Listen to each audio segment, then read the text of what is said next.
انسان اگر اپنے جسم پر غور کرے، اللہ نے بے شمار نعمتوں سے نواز رکھا۔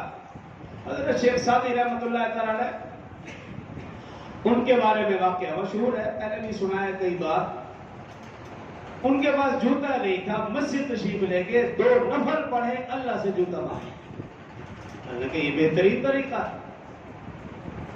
2 نفل پڑھے، اللہ سے جوتا مانگا، اے باری تعالیٰ میرے پاس جوتا نہیں، میں آپ سے جوتا مانگتا ہوں۔ کتنے تیرے بندے ہیں، کافر ہیں، کوئی نافرمان ہیں، ان کے پاس قیمتی قیمتی لباس اور جوتے ہیں، میں تیرا ایک ادنا سا فرمانبردار بندہ ہوں، میرے پاس جوتے نہیں۔